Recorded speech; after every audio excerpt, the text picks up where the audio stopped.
It's me, Aurea. Ngayon, magluluto tayo ng sardinas. Kasi ang dami lumalabas sa FYP ko na ang dami kumakain ng sardinas. Natakam ako. Kaya ngayon, ituturo ko sa inyo yung recipe na itinuro lang din sa akin ni Ate Alexa. Kaya tara na!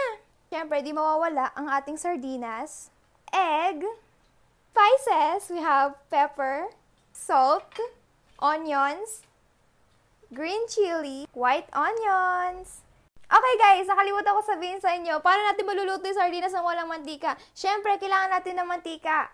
Paghahalu-haluin na natin yung mga ingredients natin. So, first is, eto sardinas. Paano buksan? Hindi ko mabuksan to. Wait lang, kuha muna ako spoon. Yan. Meron na tayong spoon. So, buksan na natin yung ligo.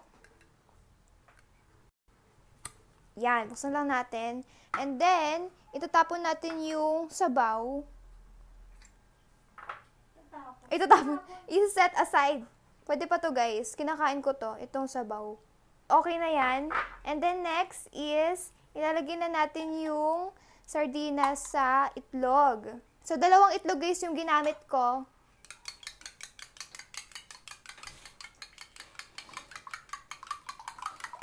Okay. Lagyan na natin yung sardines sa itlog. Hindi makita. My gosh.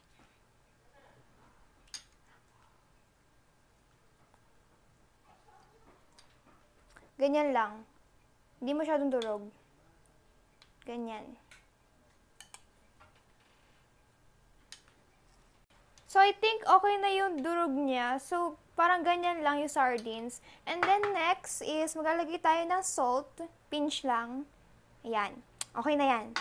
And then, next is, guluto na tayo! Excited na ako! So guys, may nakalimutan pala ako lagay. Lalagay ko pa pala tong onion. So, add na natin. Ayan. Para mas masarap ang ating sardines with egg. Kapainitin muna natin yung mantika. And then, mag-start na tayong magluto. Andito na po si Ate Alexa, ang ating chef. Siya talaga ang chef ng bahay namin. Pero ako magluluto ngayon. Baka tumasik sa akin to. Inakabahan ako.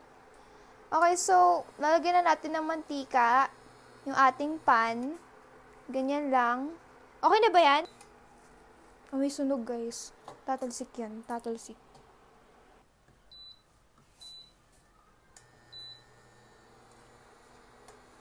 Sakit to eh. Ay! May usok na yung bahay natin. So, ilalagay na po natin yung sardines with egg. Okay, so lulutuin na natin. Ay! Parang ganyan. Mix-mix lang natin hanggang sa maluto. Oh, naamoy ko na. Natakam ako. Ang sarap. Kaya guys, ano pang inaantay nyo? Gawin nyo na yung recipe na to. So, i-mix lang natin ng i-mix hanggang sa maluto. And then next is, papataste na sa natin. Pepper. So, pinch lang. Ganyan lang. Konti lang. Pero ako gusto ko madaming pepper eh. Para medyo maanghang. And then next is, etong green chili. So, lagay lang natin. Matalsik! Ito-transfer na po natin itong sardine sisig sa plate.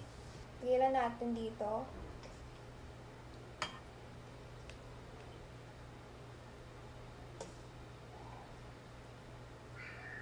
Tignan nyo, matakam kayo. And then next, lalagyan natin ng white onions. Lagyan natin ng mayonnaise and then ketchup, my favorite part.